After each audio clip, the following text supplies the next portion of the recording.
Hello పిల్లలు, welcome back to our channel. Last time episode 4 రాముని తొలి విజయం ఎలా సాధించాడో చూసాం కదా.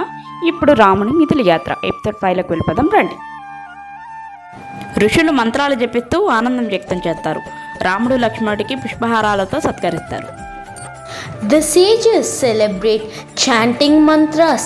Rama and Lakshmana are honored with garlands. విశ్వామిత్రుల వారు జనక మహారాజుకి స్వయంవరం గురించి, శివధనసుని గురించి జ్ఞాపకం చేస్తారు. అప్పుడు విశ్వామిత్రుల వారు అంటారు, ఇప్పుడే రాముని మహావిధి ఆరంభం కావలసిన సమయం. అక్కడి నుంచి రాముల వారి మిథిల యాత్ర ప్రారంభమవుతుంది. Rama and Lakshmana walk alongside Vishwamitra. రామలక్ష్మణులు విశ్వామిత్రునితో నడుస్తారు. అన్న, గురుదేవునితో ప్రతి అడుగు ఇదివైపే తీసుకెళ్తున్నట్టు అనిపిస్తోంది అని అంటాడు లక్ష్మణుడు. లక్ష్మణ, మనం ధర్మంనే అనుసరిస్తున్నాము, ధర్మమే మనకు మార్గదర్శకము. Sages greet Vishwamitra with joy and reverence. Rama and Lakshmana are introduced as Ayodhya's princes. అలా ప్రారంభమైన యాత్ర సిద్ధాశ్రమం వరకు చేరుతుంది. సిద్ధాశ్రమం చేరిన తర్వాత ఋషులు ఆశ్రమం దగ్గర విశ్వామిత్రుల వారు ఆనందంతో ఆహ్వానిస్తారు. రామలక్ష్మణులను పరిచయం చేస్తారు. ధర్మరక్షకులైన యువరాజులను దర్శించడం మా పుణ్యం అని అందరూ ఋషులు అంటూ ఉంటారు. Vishwamitra tells Rama and Lakshmana about King Janaka's bow. Siddhashramam చేరిన తర్వాత విశ్వామిత్రుల వారు శివధనస్సు గురించి చెప్తారు శిష్యులందరికీ. మిథిలలో శివధనస్సు ఉంది.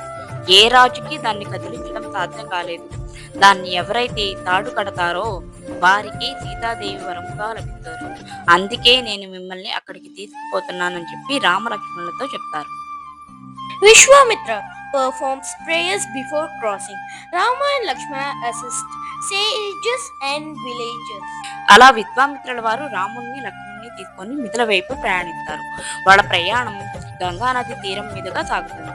అప్పుడు విశ్వామిత్రుల వారు గంగానది గురించి, దాని యొక్క ప్రాముఖ్యతను గురించి వివరించడం జరుగుతుంది. అలా విశ్వామిత్రుల వారు మిథిల వైపు ప్రయాణం సాగిస్తూ ఉండగా దారి మధ్యలో గౌతముని ఆశ్రమం కనిపిస్తుంది. ఆ ఆశ్రమం చూపిస్తూ అహల్య శాపగ్రస్తురాలు ఎలా అయింది, ఆ శాప విమోచనం ఎలా కలుగుతుంది దాని గురించి చెప్తారు. రాముని పాదస్పర్శ వల్లనే అహల్యకు శాప విమోచనం జరుగుతుంది అని చెప్పేసి చెప్తారు. Vishwamitra explains the story of Ahalya, curious to turn into stone. అలా రాముని పాదస్పర్శతోటి అహల్యకి శాప విమోచనం కలుగుతుంది. అప్పుడు అహల్య, ఓ రామ, నీ కరుణ వలన నేను ఉత్తరాన్ని అయ్యాను. గౌతమును తిరిగి ఆశ్రమానికి వస్తారు. ఆశ్రమానికి వచ్చిన తర్వాత గౌతముడు అహల్యను ఆలింగనం చేసుకొని రామలక్ష్మణులను ఆశీర్వదిస్తారు. Rama stepped forward, eventually touches the stone with his foot. Ahalya emerges, shining with divine radiance. ఆ తర్వాత తిరిగి రాముల వారు విశ్వామిత్రుల వారు తిరిగి మిథిల వైపు ప్రయాణం సాగిస్తూ ఉంటారు. అలా నడుస్తూ ఉండగా గ్రామస్తులు, ప్రజలు అందరూ ఆహ్వానిస్తారు రాముల వారిని. అలా రాముని యొక్క కీర్తి ప్రతిష్టలు, మహిమ కథలు అగ్నిలా దేశమంతా వ్యాపించాయి. He embraces Ahalya and blesses Rama and Lakshmana. Rama and Lakshmana walked with renewed purpose.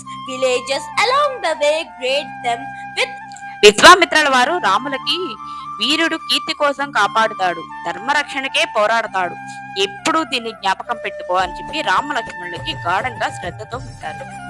Janaka welcomes Vishwamitra, curious about the princess.